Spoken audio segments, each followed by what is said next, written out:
Hey, it's Danny from Conscious Calisthenics. I want to share with you in this video what the best foods to eat are on the carnivore diet. But first off, before I go into that in detail, one thing to keep in mind is we are all unique and different. So what may make me feel the best when I am on a carnivore-based diet may not make you feel the best or someone else out there that decides to eat in this specific way.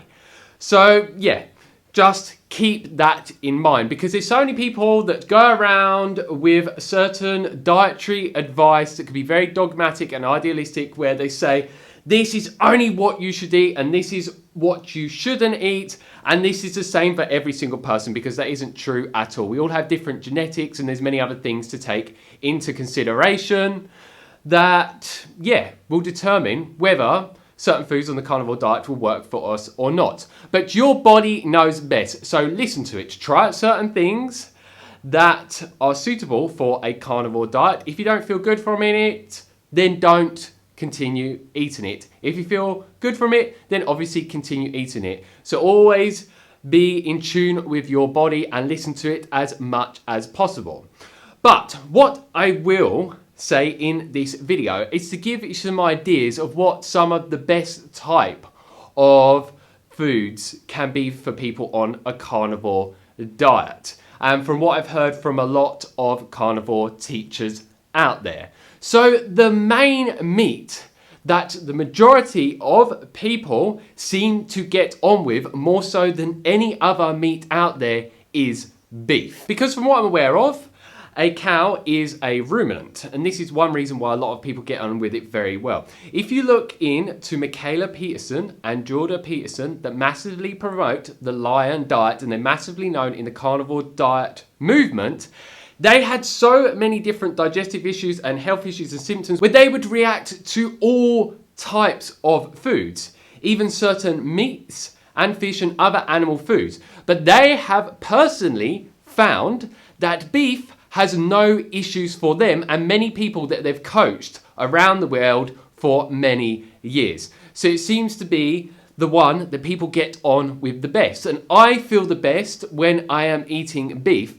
And when you are buying it from Pasture raised sources, it has one of the best omega-3 to 6 ratio, which is always best to try and get way more omega-3 than omega-6. Well, what I should even say, a balanced ratio between them. Most people are normally getting too much omega-6 and not enough omega-3, and that is a root cause of so many different health issues and symptoms. And what you will normally find is with beef. And what I would say is, from my own personal experience, I feel better when I am eating the highest fat cuts of beef. So when I have steak, I have rib-eye steak. When I'm having mince that I'm making to burgers, or I just have the mince on its own, I always have top side and brisket, because these two cuts of beef made into mince seems to give it the highest fat content I can find out of any beef mince that I can get, rather than getting top side and chucked. So this is something to take into consideration, because there is a lot of people that find, such as my sister and various other people out there, that find when they're having not the highest fat cuts of meat and having way higher protein meats, that it can actually start to mess up their blood sugar levels and they start to not feel good. This is not the case for every single person. It's not for me whatsoever, but I still find that I feel better when I'm having the highest fat cuts of meats. But again, just experiment with this.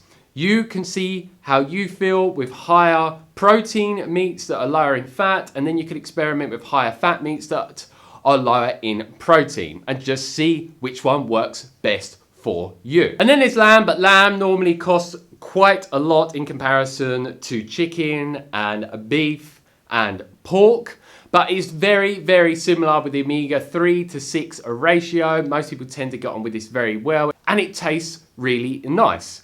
And then, you could eat any other meats you want. You could eat chicken, you could eat pork. I don't get on with pork so well, so I don't eat it on a regular basis. Some people eat it and it feels really amazing from it. But what I would say is, with all meats you're getting, make sure that it is pasture raised. Otherwise, the omega-3 to 6 ratio is going to be really, really bad.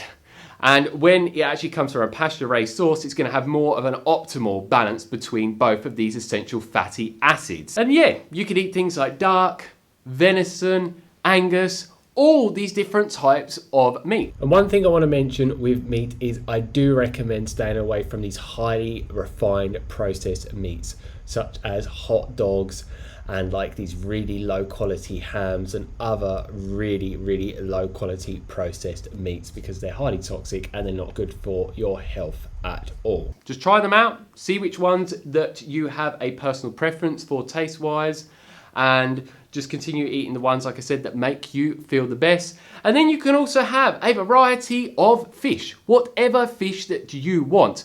But I'd recommend doing your research into fish as much as you can, because some fish is way higher in mercury than other fish. And again, I would recommend going for the highest fat content fish possible. And fish is a way more nutrient dense source of EPA and DHA. And when you are getting so much more of this in your diet, it's just going to help optimize your cognitive functions, your whole health, your digestion, and just going to make you feel the best in every single way and give you the best skin possible and hair and eyesight and so on. And obviously there's a lot of other things in the sea that is not just fish, so you could try all different types of seafood, but always remember to do your research into the seafood that you want to consume to make sure that it is not a really high source of toxic heavy metals, because then it could start to make you not feel very good whatsoever. And then you can add things to your meals to give it a way higher fat content. So I normally cook all my meat and fish in beef tallow. Some people, like my girlfriend, like to use ghee. Ghee is butter, but it doesn't have the whey, the lactose and casein in it, which a lot of people can have issues with this. Some people could use raw, pasture-raised, grass-fed butter, but this is a way to really bump up the fat content without having to cost you loads of money. And I know a lot of other people do it out there and they get on very well with this. And if you're someone that doesn't know where to get ghee or beef tallow from, I put some links down below for UK, US and worldwide suppliers that could deliver the most highest quality ghee and beef tallow to your door.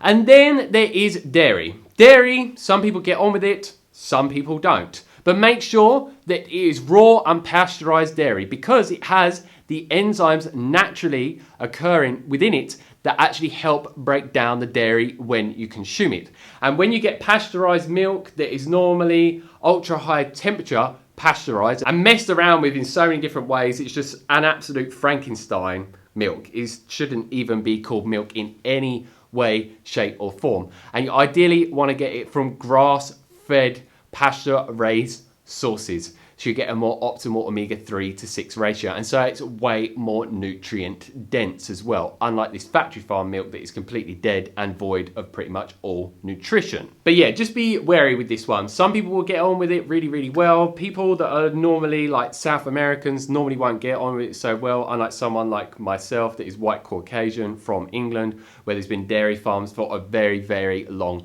period of time. Because yeah, depending on where you're from will determine whether you can break it down really easily and effectively, or if you cannot and you won't get on with it in any way, shape or form. And then that brings me on to cheese. Again, some people like this, some people get on with it. I find that I get on with it very well, as long as I'm not consuming a lot of it every single day. If I just keep having a lot of it on a regular basis, I just start to not feel so great. I need to just take a little bit of time off it and then I can come back to it and I'm fine. But I would again recommend trying to get cheese that is using raw milk to actually make the cheese. And again, try and get it from grass-fed sources. And different cheeses can work better for different people. There is something known as A1 beta casein, which normally most cheese you're going to find is going to have this in it. And a lot of people don't get on with it. A lot of people normally get on better with A2 beta casein. But it can be very difficult to find cheese that is actually made from milk that actually contains A2 beta casein. And then there's some cheeses that contain lactose. Some of them don't contain lactose, but you can do your research up online and just experiment with different cheeses and see which ones you get on with. And then there's two last things that I'm going to talk about, and that's organ meat. Some people say it's absolutely essential to eat organ meats on a carnivore diet. Certain people say that it is not. Again, experiment with this.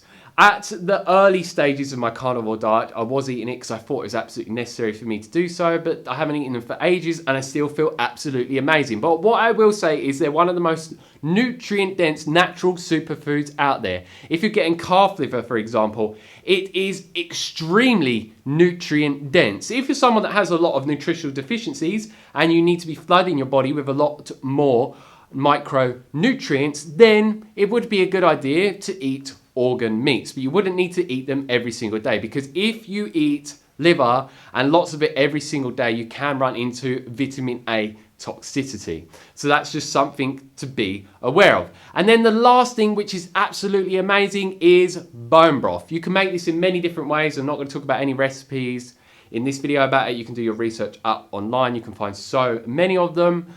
And this is such an amazing thing for healing yourself. It's very, very rich in collagen and just an abundance of amino acids and minerals and other nutrients in there that will just make you feel the best. If you're someone like I was, where I was on a vegan diet and it destroyed my health, it made me very malnourished and deteriorated, and if you're trying to heal yourself from that type of thing, it could be really good to consume bone broth on a regular basis, because it is one of the most nutrient dense things that you could consume on a carnivore diet, or any diet for that matter of fact. And it normally doesn't actually cost that much to make, and a lot of people are weirded out by it. I'd never had it in my life until a few weeks ago, and it tastes absolutely amazing to me. And when I consumed it in the past, it makes me feel so good as well. And if you're someone that wants to look the best externally with having the best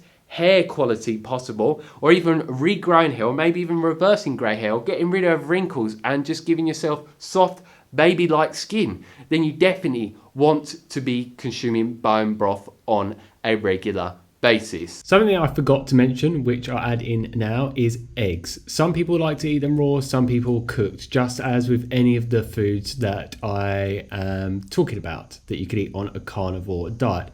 Some people find that they absolutely love eggs and they get on with it really well. Some people just don't like eggs, so they don't eat them. It's not like you need them.